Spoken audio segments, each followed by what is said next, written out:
No, not at all. What should I do? It's what we expect to have. But I want our people to be very calm. I want Biafra land to be calm and peaceful. Calm and very, very peaceful. We are fighting to defend our people, not to kill them. Yes. We are fighting to defend them. That's why I'm here. Yes. And we'll continue to do so until we get victory. Thank you so much, Biafrans. Good morning, good afternoon, good evening. Friends, lovers of freedom, Biafrans all over the nations of the world, friends of Biafrans, good people, and of course, our neighbors in the contraption called Nigeria, the Oduduwa, the Hausas, the Middle Belt people, and all of that. I want to just greet all of you this morning, or this afternoon, or this evening, wherever you are, all over the world. Today is Monday, the 4th of October 2022, and of course, today is the beginning of a new week for those who are working and who have the work to do, and the beginning of a new working week. And of course, today we are sitting at home all over Biafra land as a means of exercising our right to our freedom and demanding for the unconditional release of our leader, Massacre. That is the purpose of the sit at home. And I want to appreciate you to this live broadcast. It's going to be an interesting one. And it's going to be one that's going to be very revealing. In fact, when I kept watching this video, I want to show you today over and over. I keep listening to it over and over. The more I listen to it, the more I get so pained and angry about what is going on with us, what has been going on, what happened to us, what happened to our parents, what happened to our people. And of course, it shows so much pain in my heart. And then it causes me to always want to do what I can do to support Mazi Nnamdi Kanu as much as I can do, and also the spokesperson of Biafra, to see that we all get Biafra. Because the most important thing that can happen to us is to get our freedom. The most important reaction, or the most important revenge we're going to achieve, is to get our freedom. By the time we get our freedom, we actually would have revenged very well against Britain, against the Fulani Caliphate, and against those ones who have been our enemies, those ones who masterminded the killing of our people, the British, the Russians, and all of the people who actually caused the death of our people. We thank God for the Portuguese, and the Spanish people and other people who were there for us, for some nations in Africa also, who were there for us. But the Egyptians, the Russians, the British, which of course masterminded the killing and the genocide against our people. It was a horror. It was a horror. It was horrifying. I just imagine myself, whenever I watch the video, I imagine myself being in that scene and that situation. And that is the more reason why everyone who truly is angry about this situation must understand that it is not the time to waste our time being distracted by the shenanigans of their political their political rubbish that they are doing, their political shenanigans and their political plan, because that is only meant to keep you down and to also laugh at you. Because after killing us this way, and we allow them also to begin to draw out a political program for us, that still plays out the role of killing us, then we must be very, very stupid to accept such kind of role. That is why this video I want to show you today, because we are determined to get into our freedom. We are determined to get our freedom, and every Biafran must see this and understand the content therein. Some of these white people, sorry, I'm always using a word, I'm saying the statement white. They are not white anyway, because this was actually a word, white, to use to undermine us, white and black. And some of these fair colored people, these Europeans and the people of the West, some of them they have this conscience of actually speaking the truth of the things that happen to us. But our people have not taken time to actually speak the truth to themselves. That is why I need to show this video, so that we can hear at least one person from our side who was an eyewitness of the situation and the horror. And also we have somebody also who is the British and the American people, who actually were part, who also witnessed this kind of thing. Good afternoon, young blood Arinze. Young blood, of course, that's young blood is tantamount to the fact that we have decided to do things new with young blood and to change the narrative at this time. I welcome you, my brother, for joining me, Arinze 44. I welcome you for joining me. Thank you so much. I'm grateful that you are here with me. And together we're going to ride on this. We're going to look at this together. I'm going to be showing us this video because the video is about a 10 minutes video, but I want to take time to talk about it. I may not have much time to really and give vivid analysis. So I've just tried to see how much I'm going to do here. But if it's not enough for us to do it in 1 hour, then I'm going to have a part 2 of this because we're looking forward to Friday that we're going to be locking down Biafra land because of the massacre, Asaba massacre. And of course, Asaba massacre is part of the 1967 genocide, genocidal program carried out against our people. Asaba massacre is one of the activities within the war or in the midst of the war that was carried out against our people. And that is basically why we have to look at it as a template or as a pointer to the genocide as a whole, the war that was actually used to annihilate us. I want you to know something here before I play this video.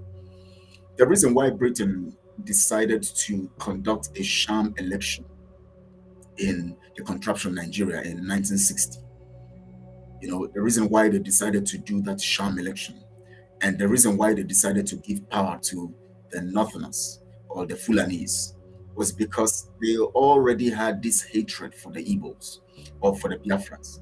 And so their intention is that they are going to actually design something that will,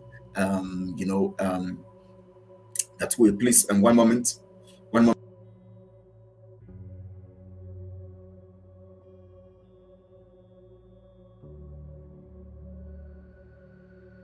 Yeah, welcome back. Sorry for that brief break. They decided to actually conduct that sham election so that they would be able to create friction. A friction, amongst the nations. They knew that the Hausas, the Yorubas, the Biafrans, the Fulanis are not together, and their hatred for Biafra could not be carried out massively as they would want to carry it. So they needed to design something, a concept that will help them, or using the people to kill themselves. I'm going to explain that better when we get into this video so that you can understand it very well. Listen to this. When you look at the facts that something around 1 million people perished as a result of the actions of the British and Russian and Nigerian federal governments. Did you hear that? The first thing he said that when you look at the killings, of course, of over 1 million people, well, he had to say 1 million because, and that's according to at that point in time, that is the data he had.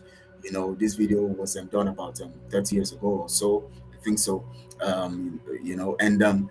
He was actually, or recently anyways, but they were analyzing situations of the time. Now he was talking about over 1 million, but we know that we have so far the Biafrans that have been killed are over 6 million people. Now, if you listen to him carefully, he said, when you look at the details of these actions of the British, the Russian, and the Nigeria government, he mentioned 3 countries. He said British, the Russian, and the Nigeria government, of course, with other people who supported them. Now listen carefully. I don't know what does for it,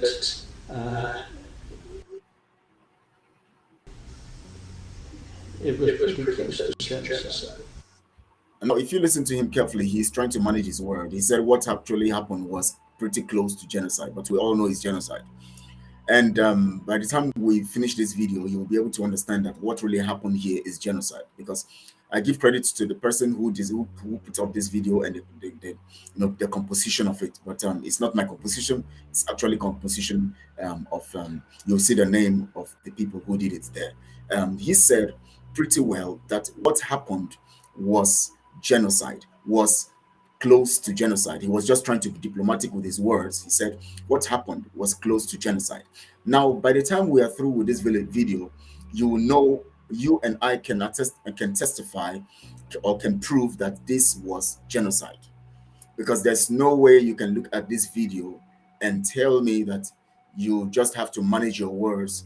You know, he was just trying to be very diplomatic anyways, because he had mentioned three strong countries. He has mentioned Britain, he had mentioned Russia, he had mentioned, of course, their toy, the Nigeria. And he said what actually happened was close to genocide, just political statement, close to genocide, but we know it is genocide. Let's listen to this other man, Lord Ress Mogg, ex-editor, The Times London. The Times London. Listen to what he's going to say.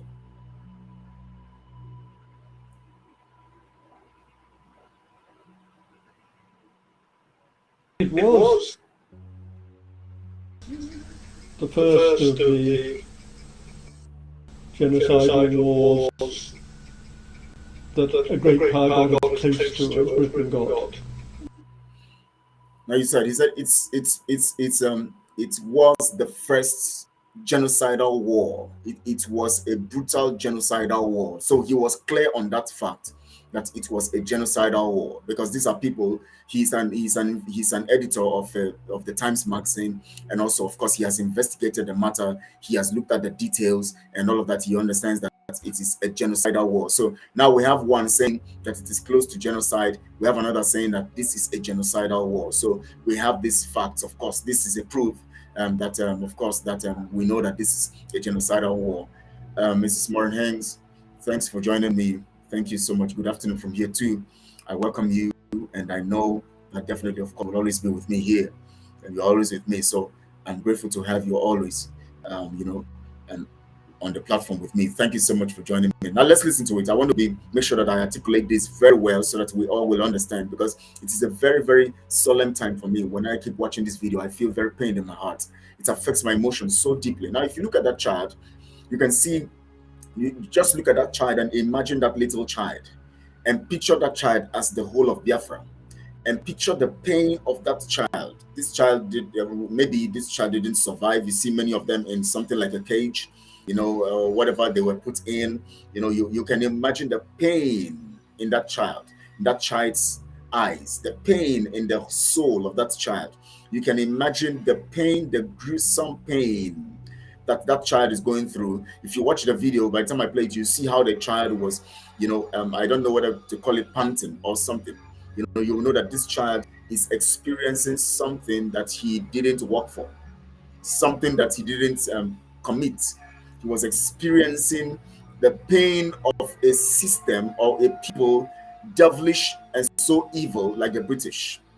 He was experiencing the pain of a system, of a contraption that has taken the life out of him, taken the beauty of life out of him, taken the expectations of life out of him, taking his liberty from him. Watch this video. To the war in Biafra. And that was totally wrong. And that was wrong. It's the genocide.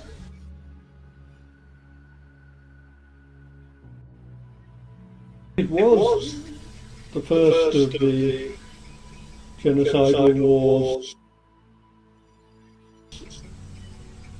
that a great power got close to as Britain got. See what's happened to the child. To the war in Biafra. And that was totally wrong. And that was wrong.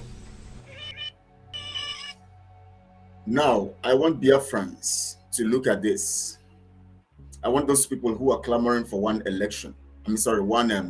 Nigeria, and asking for somebody to come and be a president of a system, of a construct designed by Britain that has caused this kind of evil on a child of Biafra. Maybe he survived, maybe he didn't survive, but I don't think he survived it. Now, you are going to see more of these pictures, because sometimes we need to see these things so that we can tell ourselves the truth and look at ourselves in the eyes and be able to tell ourselves the truth about what we actually are doing now. Because if you look behind me also, you see the bones of Biafrans. These are the bones of Biafrans. These are not just features and fiction or pictures of somebody. They were gathered. These were people that were killed. Millions of people that were killed. Now look at that child. You see what those children experienced. I'm going to take it back a little so that you can see from the other child that is panting, stretching the hand, looking for solution, looking for help. Now, where children begin to stretch their hands to cry for help at the age they are, that means things have gone so bad. I want you to think about this emotionally and imagine that this person lying down there is your father, or is your brother, or is your sister, or is even you in that situation. Because we have to look at these things. Pure wickedness, of course, Mrs. Moran Hanks, this is pure wickedness. I want us to take it back a bit so that we can look at this fact and look at this thing so that we can know what is happening. And then we can listen to it. Please listen to it. Was the first of the genocidal wars that a great power got as close to as Britain got to the war in Biafra. And that was totally wrong. And that was wrong.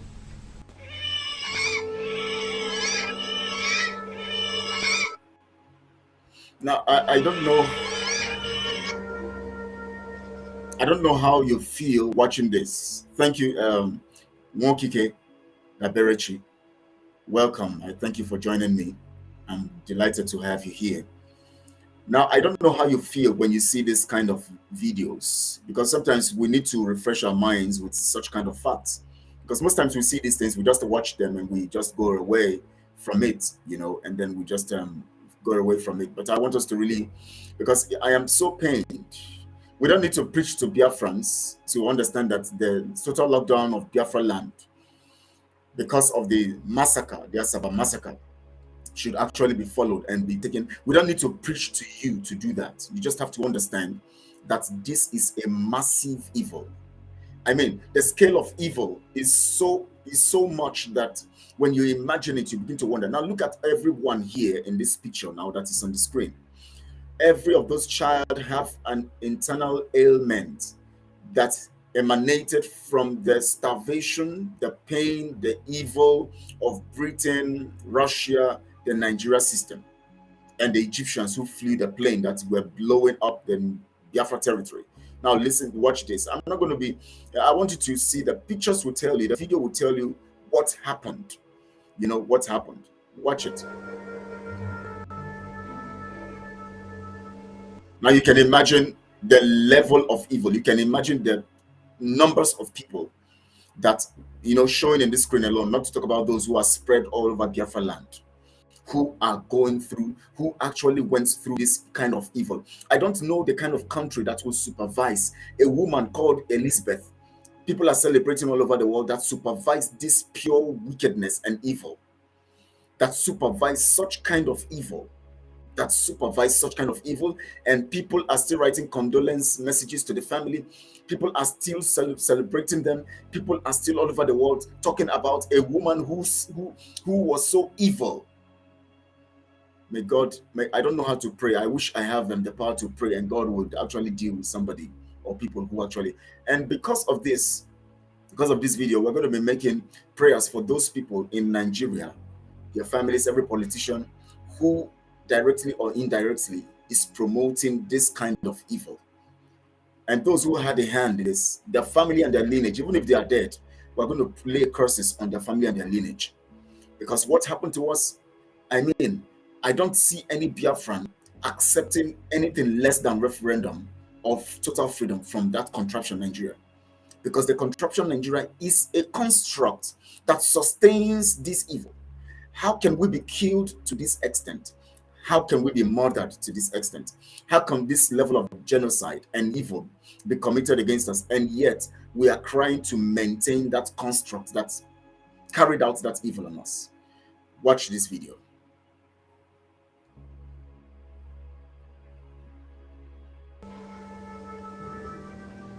Over 1 million Igbos, Biafrans, all British Commonwealth citizens, died in the Nigeria Biafra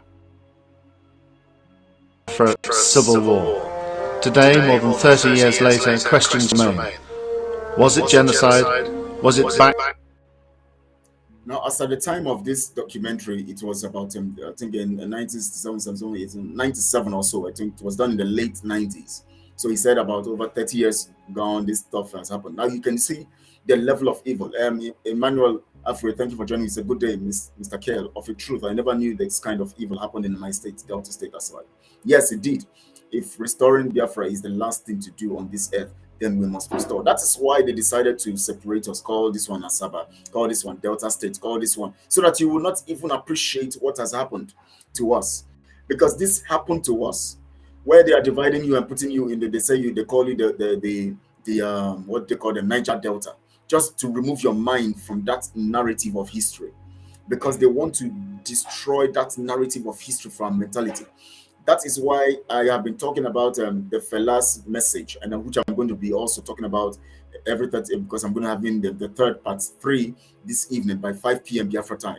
But I wanted to use this time to actually look at this video so that Biafrans will see, as we prepare ourselves to the total lockdown, to commemorate the killing of the people who were martyred in Asaba. They were all with their clean hearts. They came up. They were screaming one Nigeria.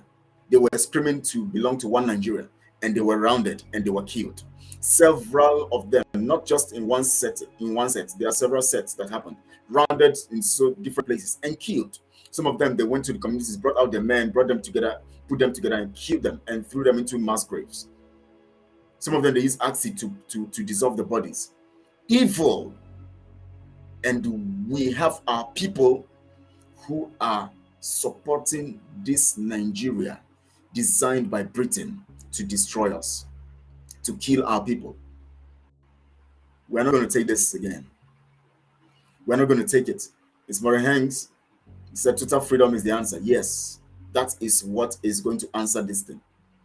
Because being in this system, I don't understand it. Somebody kills you, kills your family members, kills everything around you, which indirectly is killing you. And then you still say you want to be friends with that person. You want to eat from the same table. The person is not apologizing. The person is not repentant. The person is seeking to kill you more. Whenever you give birth to a child, the person comes and kills the child. You give birth to another child, the person comes and kills the child. And yet you are friends. And yet you are friends to this person. Something is wrong. Let's watch this video. By the British government, willingly or unwillingly. The narrator, the voiceover is saying that was this done by the British government willingly or unwillingly? Well, of course, by evidence, by this video, we know that it is willingly. You can't say that it is. You can't just try to downplay this and say whether you don't know. But I know that the narrative, of course, here is that he's trying to give us the details, and in the end, he will prove to us that this is actually a genocide. But we know that by facts that this is they willingly carried out this mass killing of our people. Now watch this video, please. Listen to what this man is going to say. Listen to his definition of genocide. If you have part of the population, or say the whole population is being wiped out and murdered without any protection on these. When a population is wiped out without any contention, listen to grounds, ethnic or religious or economic grounds, and so you have ethnic, religious, or economic grounds. When such kind of killings are done based on ethnic, whether political, religious, or economic grounds, you are talking about genocide. Simple definition. Genesis. Let me play it again. Let me take it back a little so that you can see it. You can see it, please.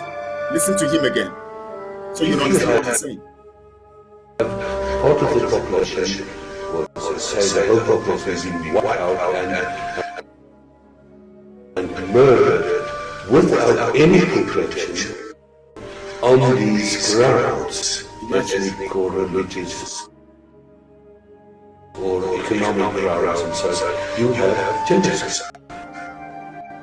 You have genocide. Now watch, please. Now look at it. Starving children of Biafra war. A cry. Now look at those pictures. Look at those gruesome pictures. Please, I want you to observe this. The Nigeria-Biafra civil war was also the first media famine. For the first It was the first media famine. Listen. time we saw starving children in newspapers, in magazines and on television. Well, it was very much the sort of headline news in the paper. Now this man, if you look at there, you'll see his title. Just observe there, you'll see his title. I want you to look at his title. Now look at the images of these children. This is a starving, these are starving, the first media publication of huge and massive starving. Look at that, look at that child. Look at that child. Look at that child. Please, I want you to look at this again, and let me take it back a little so that you can look at this again. On these grounds, ethnic or religious or economic grounds, and so you have genocide.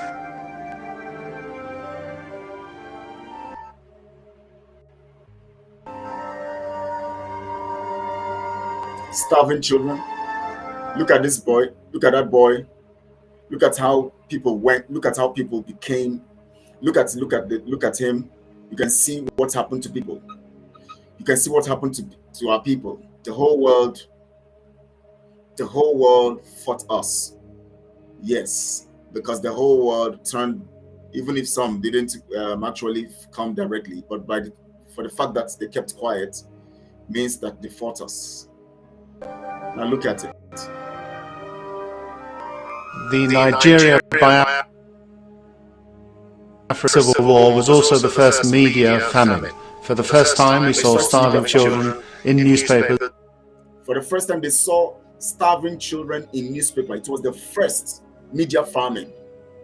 So Biafra became a cynosure of the first approach to media famine, where pictures of gruesome starvation of children was shown to the world on the platform of the world, and it was so evil and horrifying. Listen to in magazines and on television. She's a foreign ex-foreign secretary general of NATO. Listen to him, Lord News Carrington. in the papers here for a long time. And opinion was greatly divided as between those who felt that the Igbos had a case and that Nigeria was badly governed and that it was time that something happened and that the Igbos were people who deserved to be. And others who felt that Nigeria should remain as it was. Now, listen to what he said. He said, as at that time, there were two opinions. One is that some people believe that the Igbo had a case, and they are good people who are fighting for their rights, and who believed that they should fight for their rights. And some other people believe that, in spite of that fact, they should just remain as one. They cannot leave that. This thing is designed by Britain, so they can't leave it. Thank you, Margaret. Jogware. Oh my God. I don't know.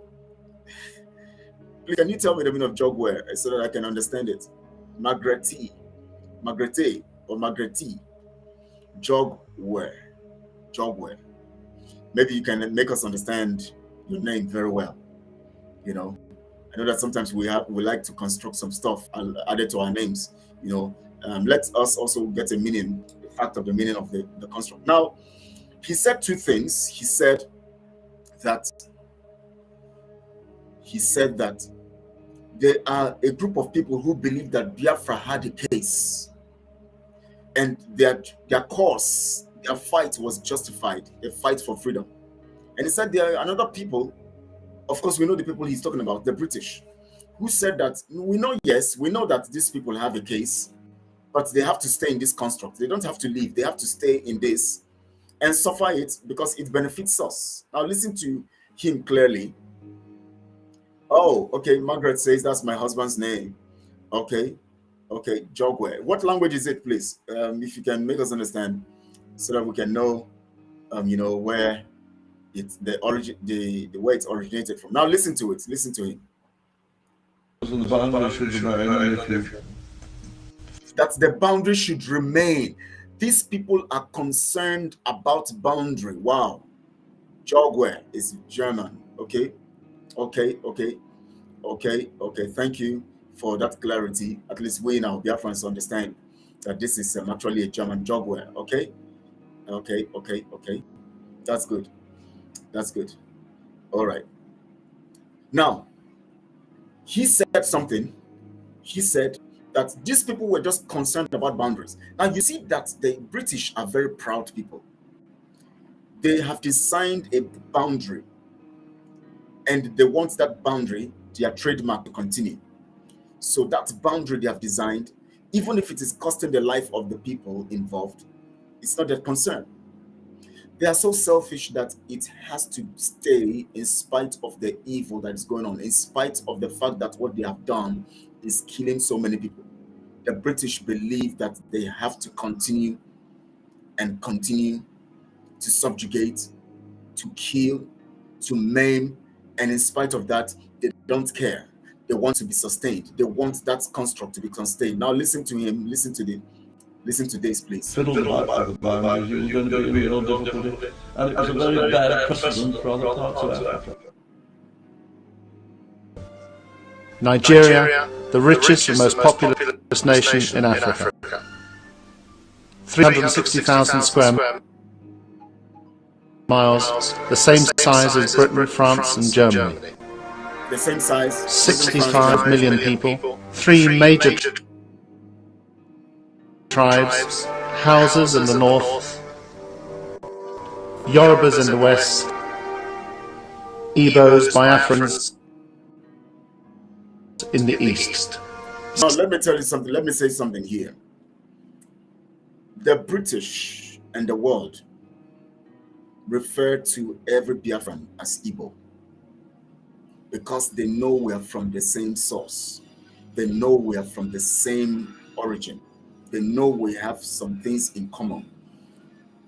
They are not saying it because we have the same language, but there is a connectivity amongst the languages. They understand that we are one. They recognize that we are one. They recognize that we are from the same source. They recognize the uniqueness of our nature. They know the history that binds us together. They know our history, and they know that our history is that we're from a source. So they call us Igbos, in spite of the fact that our national name is Biafra. Now, but the painful thing about it is that within us, they still created a construct, the divide and rule tactics, began to segment us into states to make our people believe that they are different, and the people called Igbos are different from the Ijos, are different from the Akwa Ibom, are different from the Kala people, are different from the Kanuri, the Ijo, Efik, and all of that, are different from all of these people. They wanted to create a situation where, with the knowledge they have, they use it as an instrument against us based on our ignorance. Remember, I told you last time, I said, what you know is your limitation, but what you can learn is your increase factor. The reason why I'm doing this thing here now, what I'm doing right now, is because I actually have learned some stuff, and I know that the only way we can increase together is for us to learn together. Now, what the British did is this. They know our basic foundation. They understand our basic foundation. They saw it as a threat to their desires and their selfish ends. They knew that to survive in that contraption called Nigeria, or in that West African region, they need to make us or keep us at that point where we would not have access to the knowledge of the things that concerns us, so that at that point in time, they can always impose and use what they know that we are against us. How will they do that? All they need to do is to design a template. That template would use the knowledge they have about us, which we are ignorant of. They know we are from the same source, but for them to divide us and make us look stupid and make us easy prey to their ploys and to their designs, they needed to now construct a kind of pattern or system of political subjugation, which would also strangle us economically. the designed states. They call these ones Akwa Ibom, they call these ones Cross River, they call these ones Rivers, they call these ones Imo, they call these ones Anambra, they call these ones Enugu, they call these ones Ebonyi, they call these ones Bayelsa, they call these ones Delta, they call these ones Edo. They began to divide us, and dividing us, they begin to put us into different sides of the divide, the states they have constructed. All these constructs are designs of the British, using the Fulanese as a means of carrying out this evil. Now, I was telling you something about why the British cannot directly begin to attack and level Biafra land. It would turn against them because they know the world will come against them.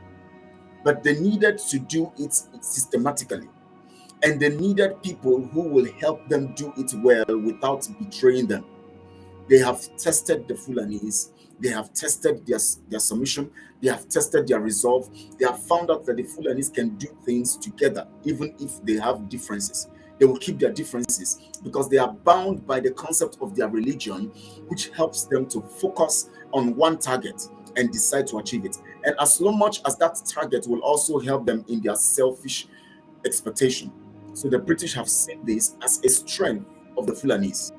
So they decided now, they say now, if we would destroy the Igbos, we will not be able to destroy them by throwing bombs at them. Because the world will ask, why are you killing these people? What have they done to you?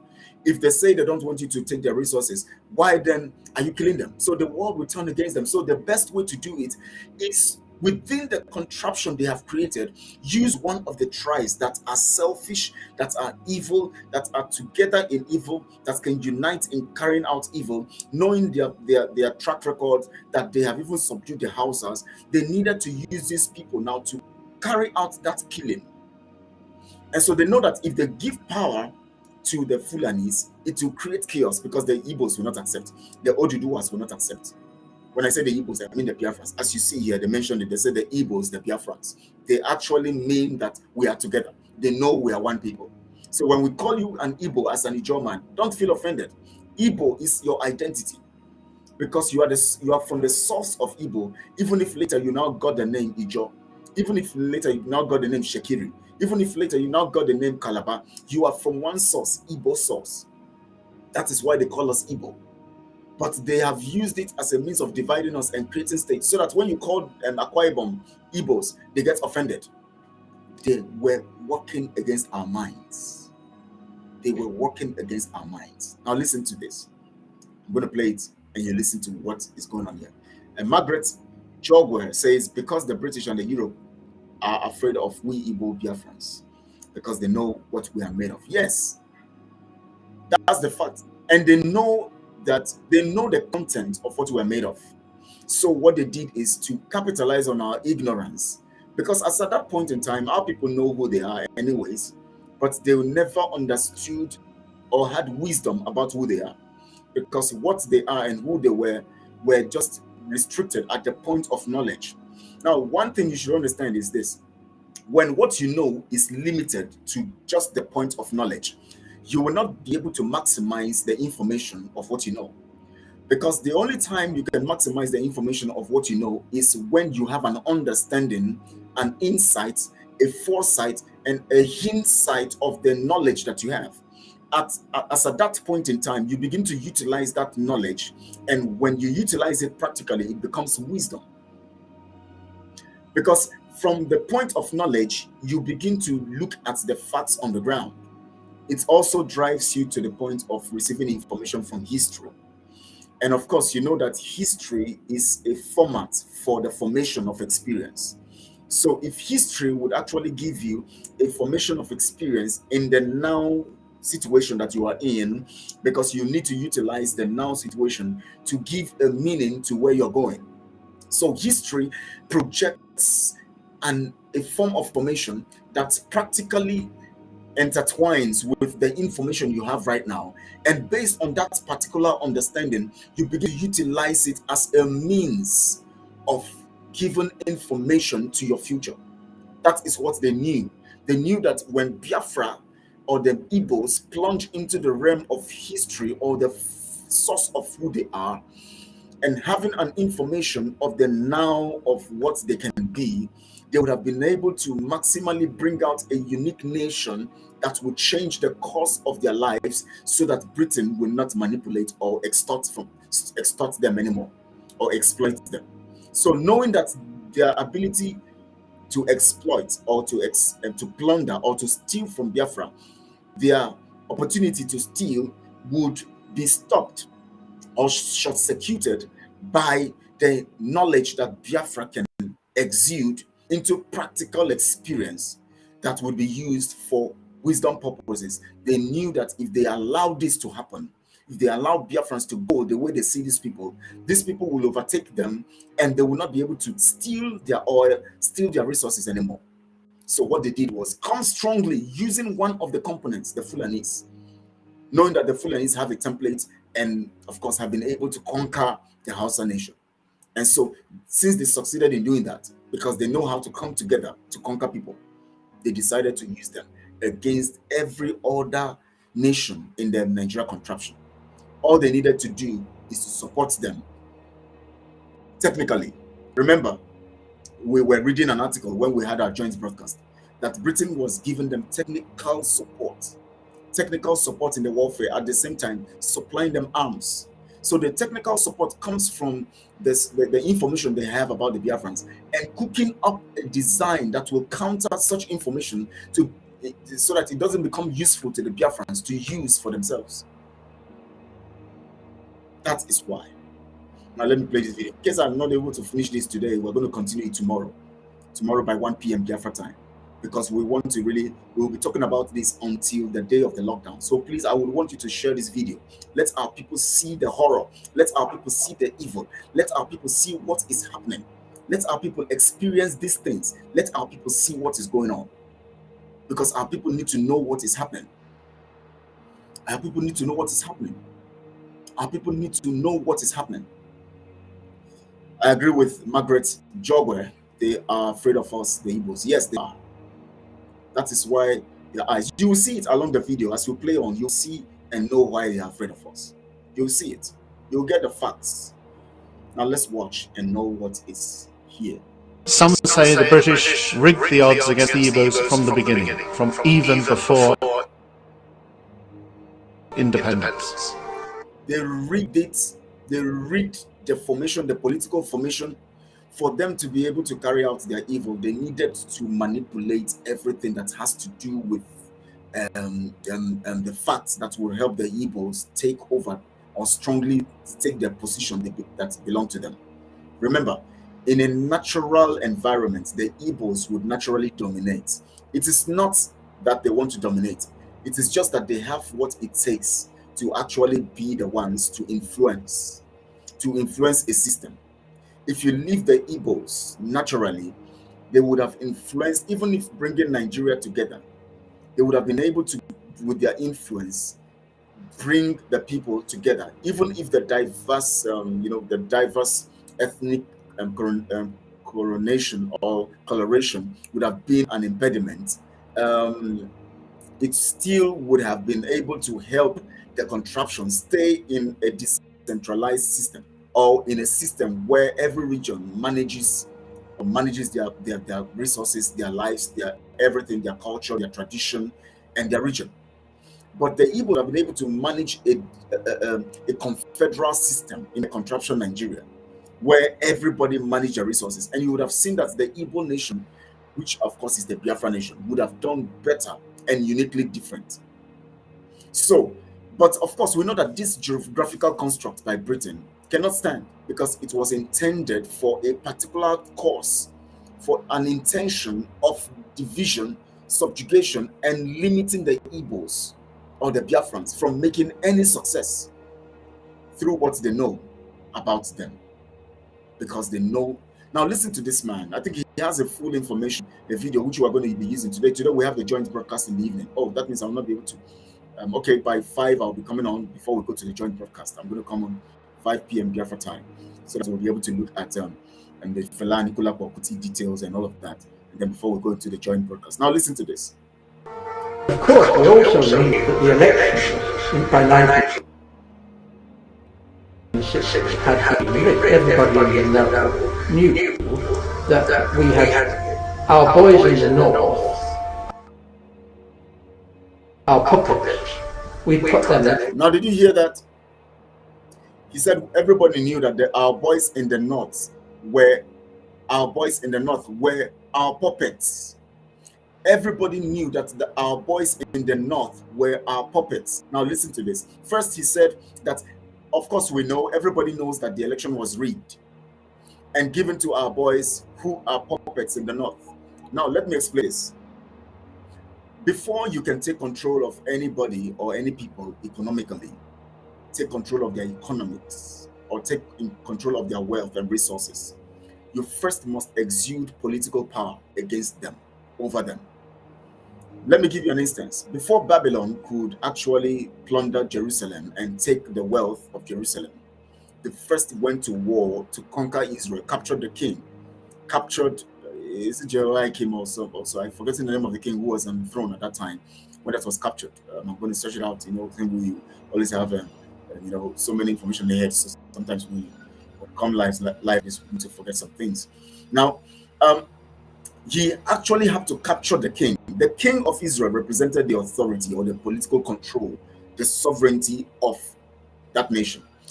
Every nation has sovereignty bestowed in the constitution, and the constitution is carried out or represented by the leader, the president, or whoever is in charge. Nega, you're welcome, Nega. Nega Okafondeo. Thank you so much for that. I am grateful. Thank you for joining me. Thank you for joining me. Now, sorry, I want to bring up that's one point this my friend made also. I've projected the one of Margaret. She made a point, but I wanted people to reflect on this first, and then I'll bring up the Margaret's point so that you can marry them, and know what we are talking about.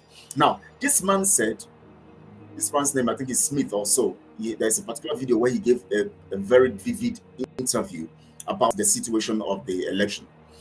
Now, if any country would take over the wealth of any other country, they first must conquer them politically.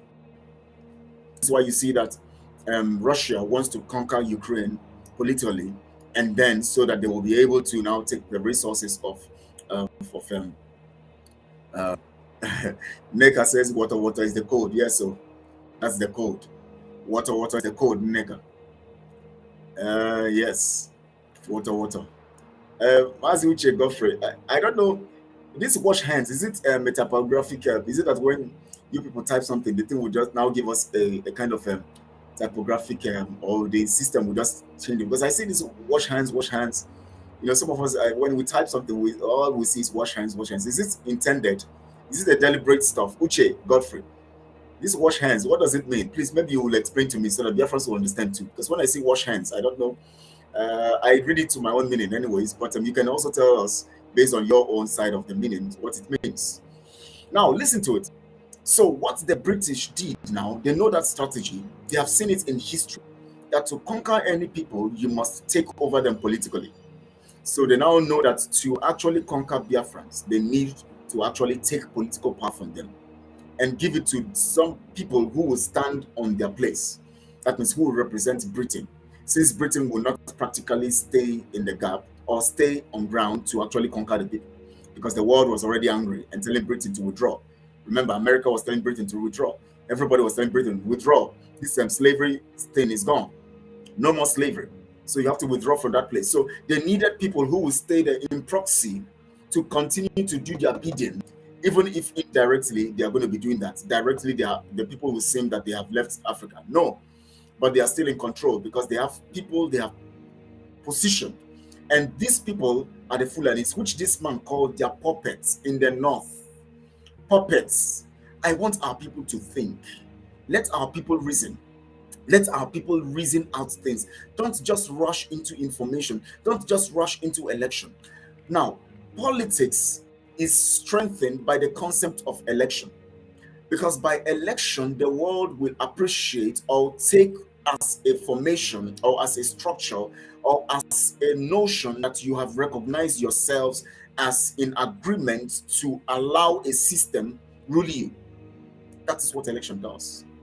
So election is another way of saying we endorse this political jingoism, or we endorse this political power over us. We endorse this political control. Now, if election becomes the tool of taking over the people's wealth, and then election becomes the tool of projecting power over these people so that you can take totality of what they are, take who they are, take what belongs to them, and do everything to make sure that you keep them low. How come our people, knowing that this election had been used over time by the British and the power given to their puppets as mentioned by this man, how come our people continue to go after election? I'll play that again so that you will see what this man said. Let me play it again so that you'll hear what he said. Please listen. Yorubas in the west, Igbos, Biafrans in the east. Some say the British rigged the odds against the Igbos from the beginning. That's Harold Smith. From even before independence. Of course, we also knew that the elections by 1960 had been rigged. Everybody in that knew that we had our boys in the north, our puppets. They had their boys in the north who were their puppets. Their boys in the north who are their puppets. Everybody knew we had our boys in the north who are our puppets. Now listen to what Emmanuel said. Say, good day. I never knew this kind of evil happened in my state, Delta State. Now you see that mentality of, oh, it's my state, Delta State. They reduce your mind to that state. You don't see yourself as an extension of Biafra. But when you see yourself as Biafra, you begin to appreciate that that part they call Delta State is actually part of everybody's pain. That is why we decided to lock down Biafra land on Friday. Because we are looking beyond what the British have made us to try to make us understand. They are making us understand that the Delta State is different from where I'm coming from. You know, wherever I'm coming from, if I'm coming from Imo State, then Delta State is different from me. They want to plant in me that mindset that Delta State is not my state, so I shouldn't be worried about what happened in Delta State.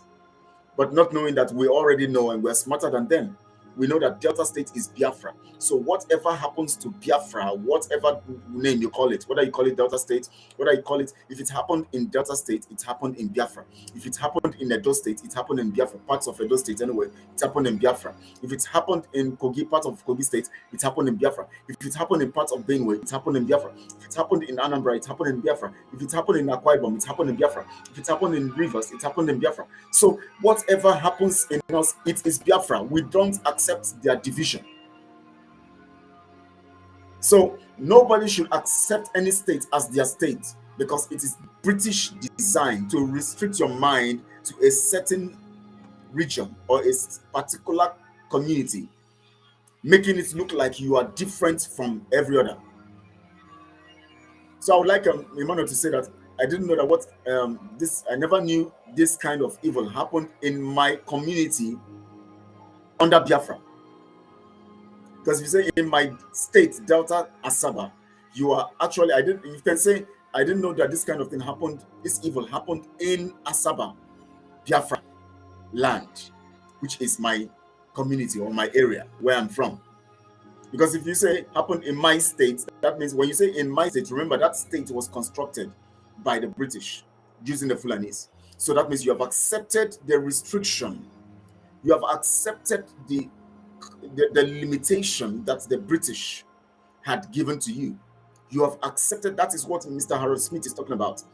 They have their boys who are their puppets, who were used to rig the election and the power given to them so that they would control us based on the divide and rule concept they have designed against us. So all we need to do is to accept what they have done against us. And then they use that as a means of keeping us low. So you said, if restoring Biafra is the last thing to do on this earth, we must restore Biafra. Thank you for that, because that submission actually nullifies the issue of anything called Delta State. Because restoring Biafra will cancel that division. We're not going to have anything in Delta. Because Delta cannot be a name of a people. Delta. Go and look at the meaning of Delta.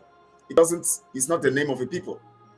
So they cannot come and give us a particular name just because they want to divide us. We will go back, those people who are from Asaba, or as it is called, will still bear the name Asaba. And they will be the people from Asaba or Asaba. Their name will be Asaba. They will not be Delta, because that is not what they are. They are Biafrans. We want to go back to our system. We want to go back to who we are. We want to bring back our policies and improve on our policies, improve on our decision, improve on our culture, improve on our traditions, improve on what we are and who we are. They cannot come and divide us and allow us. Remember, this man said that these people are our puppets. These people are our toys. They are our boys. Harold Smith was saying it. They are our boys. That is why, Margaret now says, because the British and Europe are afraid of we, the Igbos, Biafrans, because they know that they know what we are made of. They are afraid of we, the Igbos, the Biafrans. Yes, that's what we're going to do. Elijah, Ceres, we will continue till our total freedom emerge. Yes, because we cannot continue to allow people to use our brain. Let me use that. They can't continue to use our brain. I'm not going to go. I want to end this broadcast here now because I want us to actually not have a long broadcast. I promise you that the next phase we're entering from this confession of Mr. Harold Smith, it will blow your mind, because so many revelation came after this. And I'm going to be opening your mind tomorrow. By this time, we're going to be looking at it again strongly. And I will tell you that you will see so many factors, and you will see so many things that I'm going to say, and so many things that will come from this video. It will shock you that this information were kept from us, these things were hidden from us, and we never knew it. And we are still wallowing in our ignorance, accepting what these evil people has designed for us to accept, both through our education, both through our system of operation, both through the models of life and all of that we are doing, and the things that we have accepted as norm in our system. I'm going to be exposing so many things. The part 2 of this will be tomorrow by 1 p.m. Biafra time. Please join me. Part 2 of this particular exposition using this video. We're going to continue. We're going to play it first from top, and then we end here and continue the analysis from this place tomorrow. Please join me strongly. I appreciate you for being part of this. Please share this video on all your social media platforms, and please subscribe to this channel if you have not subscribed, and get the people you share to, tell them to subscribe and be part of this so that they can get notification as soon as I come up and they can listen. We need to teach ourselves. We need to learn together. We need to talk to ourselves. We need to actually get ourselves informed, because information is the bedrock to development. And when you have information that is practically utilized for the purpose and in the culture of the people, you naturally will have a development faster, and you will have your freedom. Our freedom will not come by ignorance. Our freedom will come by knowledge. That is why what we are doing today is strengthening us, is strengthening our spirits, is giving us courage to face this life. And that is why we will take our freedom. They cannot design election for us. It is no more business as usual, using their puppets and their boys in the north, which they said from their mouth. Harold Smith was part of those who actually was in the system during the time of the election. And he said he wants to confess. He wants to tell us. He wants to make us know these things so that we will fight for our freedom. Please join me tomorrow by this time tomorrow, 1 p.m. Biafra time. We're going to continue this analysis. The part 2 of it is going to be coming. And please share this broadcast and tell the people to join and be part of this. And you will, to blow your mind, the information that will come out from this video and the analysis I'm going to make from this. Thank you so much for being part of this. I love you. As you sit at home today, Monday, the 4th of October, and as we prepare for the total lockdown also on Friday, for the remembrance of the things that happened in Asaba, not Delta State. Delta State is Nigeria name. It's Asaba, what happened there, and the killings of our people who are Biafrans. We're going to be looking more on that tomorrow. Join me tomorrow. Thank you so much for being part of it. Yes, Margaret, yes, thank you so much. I appreciate your comment, your compliments. So thank you for your encouragement. We must get by force. Yes, we must get it by force. We're getting it by force, and nothing will stop us. Thank you so much for joining me, and please share and like this video, share on all your social media platforms, and get people to subscribe to this channel. Thank you so much. I love you all, and we'll get Biafra. We'll get into Biafra together. Thank you.